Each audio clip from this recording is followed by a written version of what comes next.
탈북자가요, 북한에 무려 쌀을 130톤을 보낸 적이 있었다. 그런데 최현미 기자, 한 번이 아니고요. 8천만 원을 보내려고 또 하다가 시도하다가 체포가 된 거예요? 네, 그렇습니다. 49살의 탈북 여성이고요. 네. 2011년에 탈북을 해서 우리나라에서 거의 한 7년 가까이 정착해서 살았던 중년 여성입니다. 그런데 이 여성이 2016년 12월 그리고 지난해 4월에 두 차례 쌀을 각각 65톤씩을 보냈어요, 그거는 일단. 그렇습니다. 그게 이제 1억 500만 원 상당이라고 하는데요. 이게 쌀이 130톤이라고 하면 이게 뭐 몇 자루가 되는 건지 사실 감이 안 올 정도로 굉장히 많은 액수일 텐데 이렇게 많은 쌀을 사서 북한으로 한번 보냅니다. 네. 그러고 나서 거기서 끝나지 않았고요. 지난해 11월에 한 번 더 보내겠다고 중국 브로커에게 돈을 보낸 겁니다. 8천만 원을 보냈고요. 8천만 원을 보내서 중국 브로커에게 이 돈으로 쌀을 사서 북한에 보내주세요라고 요청을 한 거죠. 네. 그런데 이때 이제 경찰에 덜미를 잡혔고요. 지금 현재 구속 기소된 상태입니다. 기소가 된 사건이에요. 근데 김성수 변호사, 글쎄요. 북쪽으로 이게 쌀을 보낸다는 것이 죄가 되느냐. 근데 보낸 대상이라든가 시기, 이유 등등을 보면은 조금 논란의 소지는 있는 거거든요. 예, 맞습니다. 이 보낸 시기 자체가 그 북한의 큰 명절이라고 하는 김정은의 생일. 예. 김정은의 생일이라든지 이런 경우에 보낸 것도 있고, 그리고 국가보안법상 반국가단체에 대해서 지원을 하는 경우에 자진 지원이라고 해서 이 경우도 처벌을 할 수 있도록 되어 있고, 또 이제 사실관계를 보면은 북한으로 돌아가고 싶어 했었지 않습니까? 이 경우에는 이제 탈출에 대해서는 예비나 음모의 경우에도 처벌을 하고 있습니다. 예비하는 것만으로도? 예, 미수가 아니라 예비만 했어도 처벌을 하고 있기 때문에 그 두 가지가 다 죄목이 걸려 있고, 또 이제 구속을 하게 된 이유는 지금도 언제든 탈출할 수 있는 상황이었지 않습니까? 그래서 조사를 하고 처벌을 해야 되기 때문에 일단은 구속을 하고, 또 이게 다른 목적이 있었는지, 이분이 정말로 이게 탈북을 하는 게 다른 목적이 있었을 수도 있는 거지 않습니까? 그래서 그런 부분까지 좀 더 깊이 판단을 하려고 이제 구속을 해서 진행을 하고 있는 것으로 보입니다. 저희가 탈북자들이 북에 있는 가족들에게 돈 보내준다 그런 얘기는 많이 들었는데, 그렇죠. 보낸 대상이 국가 보위성이란다란 말이에요. 그래서 문제가 되는 거죠. 이게 만약에 자기 개인 친척한테 돈을 좀 줬다 이러면 사실 그렇게 문제가 안 될 거예요, 사실은. 근데 이게 국가 보위성이라는 것이 우리 안기부처럼 일하는 곳이거든요. 그러니까 북한의 비밀 경찰 조직이고요. 그러니까 북한의 주민들의 사상이나 동향을 감시하거나 출입국 관리도 하고 해외 정보 수집 공작 등을 하는 거니까 탈북하는지 마는지 그렇죠. 그런 것도 다 그러니까 우리 감시하는 국정원의 업무하고 거의 유사한 업무를 해요. 그런 곳에다가 상납을 한 거잖아요, 지금. 이게 문제가 되는 거죠. 그러니까 북한에서 가장 악랄한 일을 하고 있는 조직에 쌀을 보냈다. 그러면 우리 정부 입장에서는 이게 문제가 있는 거 아니겠어요? 근데 이 사람의 말은 이거예요. 자기 아들이 보고 싶어서 2011년에 이 사람이 탈북을 했거든요, 이 여인이. 그리고 나서 본인은 이제 집도 팔고 정리를 했어요, 주변 정리를. 그런 걸로 봐서 아들이 보고 싶으니까 다시 북한으로 재입국을 하고 싶었던 것 같아요. 그러면 이제 탈북자니까 북한에 재입국을 하게 되면 조사를 받을 거 아니겠습니까? 그리고 아니면 조사받고 사상 검증해서 안 되면 아우지 탄광으로 보내든 처벌을 받을 수 있잖아요. 그걸 미연에 막기 위해서 보위성이 그런 업무를 하니까, 우리나라 국정원처럼 그런 업무를 하니까 자기 아들을 만나기 위해서 재입국을 해야겠는데 본인이 재입국하더라도 처벌을 피하기 위해서 이미 상납을 하는 거죠, 돈을. 그러니까 쌀이라고 하는 것은 아까 김성수 변호사도 얘기했지만 김정은 국무위원장 생일이라든지 김일성,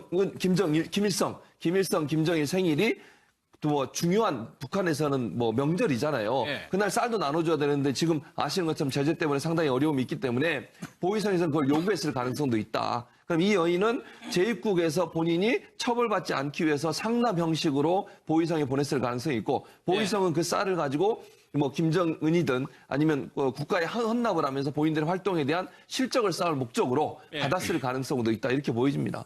그런데 지금 이 여성이 보냈던 걸 다 한 2억 정도 된단 말이에요. 경제적으로 어느 정도 여유가 있었다는 얘기거든요. 예, 그렇습니다. 2011년에 우리나라에 들어왔다고 하고요. 그 같이 넘어온 동료들과 함께 경기도에서 정착을 했다고 합니다. 그러면서 서비스업이라고만 일단 표현이 됐는데, 서비스업 관련 업종의 자영업을 혼자 했다는 거예요. 그렇게 자영업을 하면서 거의 한 7년 가까이 돈을 진짜 제법 모은 겁니다. 그러나요? 실제로 꽤 돈을 모았고, 이렇게 경제적 여유가 생기니까 북한에 두고 온 아들 생각이 머릿속에서 떠나질 않는 거예요.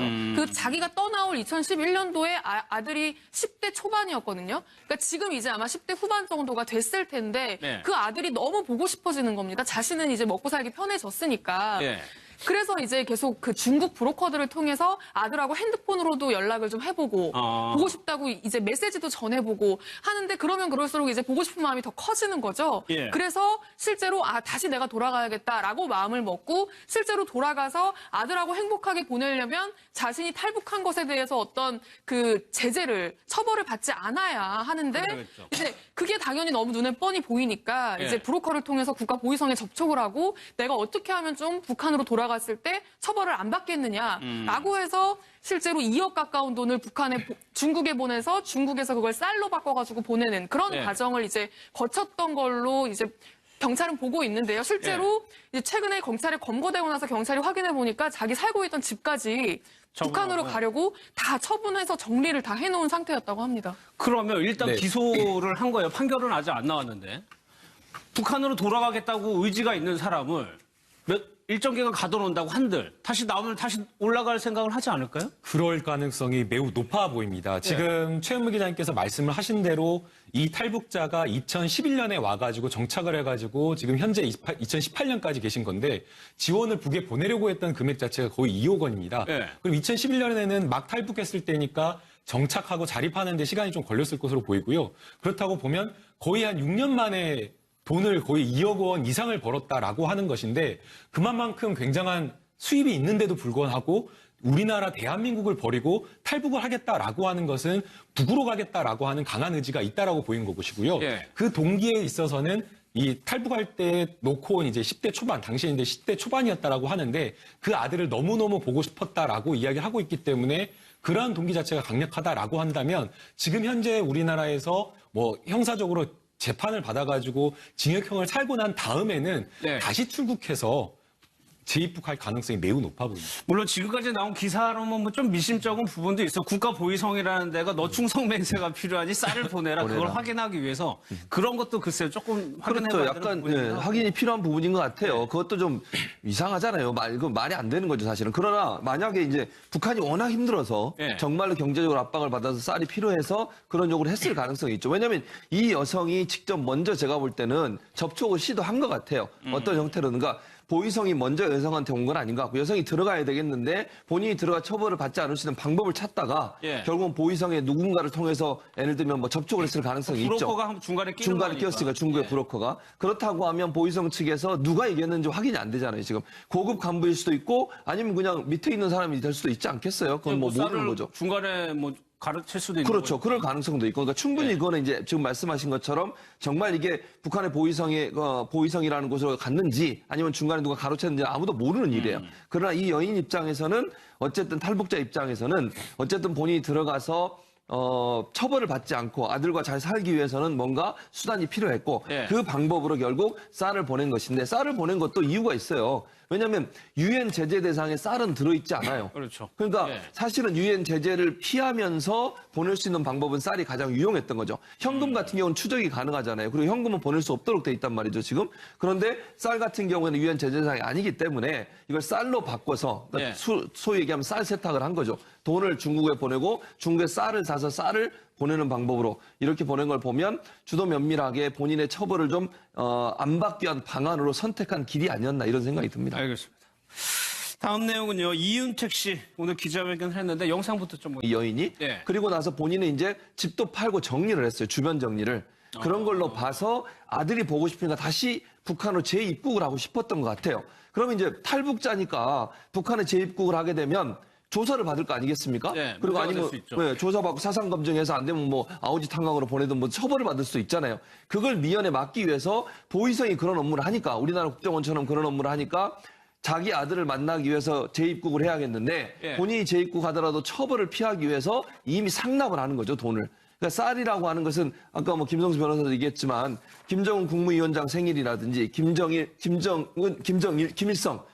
김정일 생일이 또 뭐 중요한 북한에서는 뭐 명절이잖아요. 예. 그날 쌀도 나눠줘야 되는데 지금 아시는 것처럼 제재 때문에 상당히 어려움이 있기 때문에 보위성에서는 그걸 요구했을 가능성도 있다. 그럼 이 여인은 재입국에서 본인이 처벌받지 않기 위해서 상납 형식으로 보위성에 보냈을 가능성이 있고 보위성은 그 쌀을 가지고 뭐 김정은이든 아니면 국가에 헌납을 하면서 본인들의 활동에 대한 실적을 쌓을 목적으로 받았을 가능성도 있다 이렇게 보여집니다.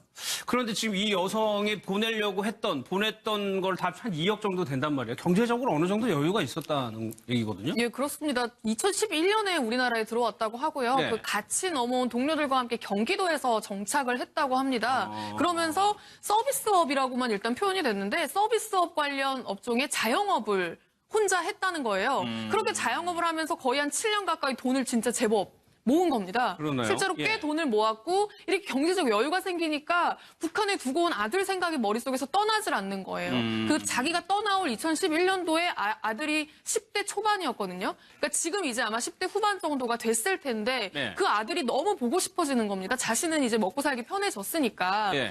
그래서 이제 계속 그 중국 브로커들을 통해서 아들하고 핸드폰으로도 연락을 좀 해보고 보고 싶다고 이제 메시지도 전해보고 하는데 그러면 그럴수록 이제 보고 싶은 마음이 더 커지는 거죠. 예. 그래서 실제로 다시 내가 돌아가야겠다라고 마음을 먹고 실제로 돌아가서 아들하고 행복하게 보내려면 자신이 탈북한 것에 대해서 어떤 그 제재를 처벌을 받지 않아야 하는데 그러겠죠. 이제 그게 당연히 너무 눈에 뻔히 보이니까 예. 이제 브로커를 통해서 국가 보위성에 접촉을 하고 내가 어떻게 하면 좀 북한으로 돌아갔을 때 처벌을 안 받겠느냐라고 해서 실제로 2억 가까운 돈을 중국에 보내서 중국에서 그걸 쌀로 바꿔가지고 보내는 그런 네. 과정을 이제 거쳤던 걸로 이제 경찰은 보고 있는데요. 실제로 이제 최근에 경찰에 검거되고 나서 경찰이 확인해 보니까 자기 살고 있던 집까지 북한으로 가려고 다 처분해서 정리를 다 해놓은 상태였다고 합니다. 그러면 일단 네. 기소를 한 거예요. 판결은 아직 안 나왔는데.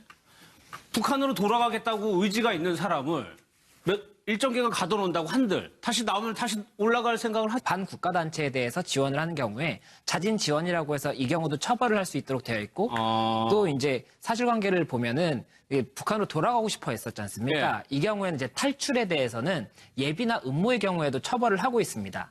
예비하는 것만으로도. 예, 미수가 아니라 예비만 했어도 처벌을 하고 있기 때문에 예. 그 두 가지가 다 죄목이 걸려 있고 또 이제 구속을 하게 된 이유는 지금도 언제든 탈출할 수 있는 상황이었지 않습니까? 그래서 조사를 하고 처벌을 해야 되기 때문에 일단은 구속을 하고 또 뭐 이게 다른 뭐 목적이 있었는지 이분이 정말로 이게 탈북을 하는 게 뭐 다른 목적이 있었을 수도 있는 거지 않습니까? 그래서 그런 부분까지 좀 더 깊이 판단을 하려고 이제 구속을 해서 진행을 하고 있는 것으로 보입니다. 또 저희가 탈북자들이 북에 있는 가족들에게 뭐 돈 보내준다 그런 얘기를 많이 들었는데 그렇죠.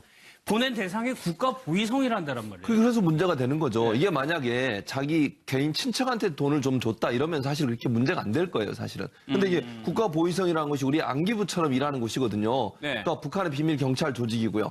그러니까 북한의 주민들의 사상이나 동향을 감시하거나 출입국 관리도 하고 해외 정보 수집 공작 등을 하는 거니까 탈북하는지 마는지 그렇죠. 그런 것도 다 그러니까 우리 감시하는 거죠. 국정원의 업무하고 거의 유사한 업무를 해요. 네. 그런 곳에다가 상납을 한 거잖아요, 지금. 이게 문제가 되는 거죠. 그러니까 북한에서 가장 악랄한 일을 하고 있는 조직에 쌀을 보냈다.